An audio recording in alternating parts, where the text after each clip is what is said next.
سورۃ الزلزال، اس کے بارے میں بھی اختلاف ہے کہ یہ مکی ہے یا مدنی ہے، میرے نزدیک مکی ہے 100%۔ اور اس کے بارے میں ایک روایت یہ آئی ہے کہ حضور نے فرمایا ہے کہ یہ ایک سورت جو ہے 1000 آیات کے ہم وزن ہے اپنی فضیلت کے اعتبار سے۔ بسم اللہ الرحمن الرحیم، اذا زلزلت الارض زلزالها، جب زمین ہلائی جائے گی جیسے کہ ہلائی جائے گی، یعنی تم اس وقت اندازہ نہیں کر سکتے کیسے ہلائی جائے گی۔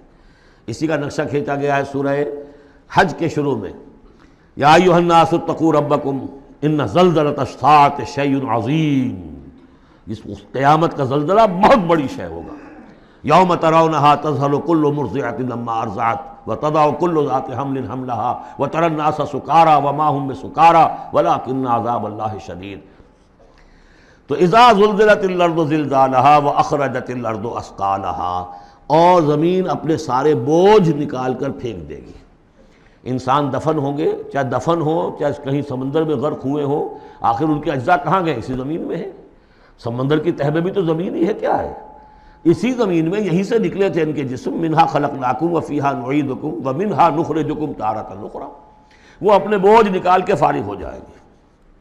وقال الانسان ما لہا، انسان کہے گا اسے کیا ہوا، یہ کیا حالات ہو گئے، کیا صورت بنی ہے؟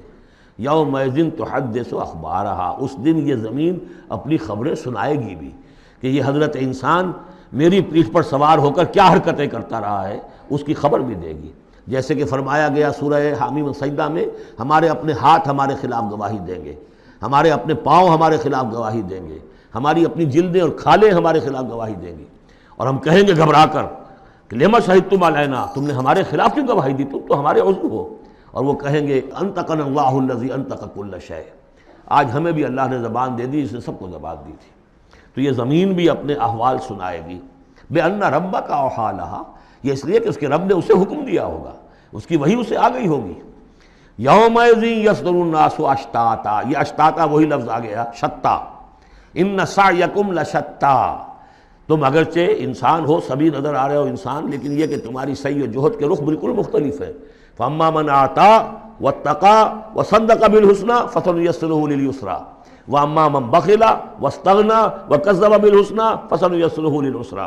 یہاں فرمایا وہ چیز اب وہاں ظاہر ہو جائے گی، یومئذ یصدر الناس اشتاتا، لوگ علیحدہ علیحدہ ہو جائیں گے، لیروا اعمالهم، تاکہ انہیں ان کے اعمال دکھا دیے جائیں۔ یہ اعمال نامہ ہے، کوئی ایک ہی بٹن دبے گا کسی اس بڑے جائنٹ کمپیوٹر کا جو اللہ نے رکھا ہوا ہے اپنے ہاں، وہ آپ کی پوری فلم اور آپ کا ایک ایک لفظ جو ہے موجود ہے۔ فَمَن يَعْمَلْ مِثْقَالَ ذَرَّةٍ خَيْرًا يَرَهُ، تو جس کسی نے ذرے کے ہم وزن بھی کوئی نیکی کمائی ہوگی وہ اسے اپنے سامنے موجود پائے گا۔ وَمَن يَعْمَلْ مِثْقَالَ ذَرَّةٍ شَرًّا يَرَهُ، اور جس کسی نے نیکی بدی کی ہوگی ذرے کے ہم وزن، وہ سامنے۔ اب ذرہ کسے کہتے تھے عربی زبان میں؟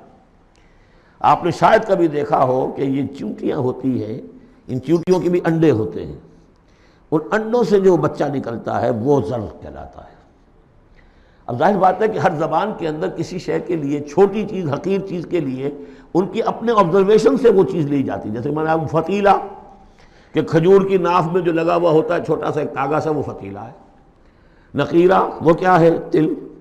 تو جو چیزیں بھی ان کے یہاں تھی مطلب چھوٹا، ذرے سے مراد ہے کہ سب سے چھوٹی شے۔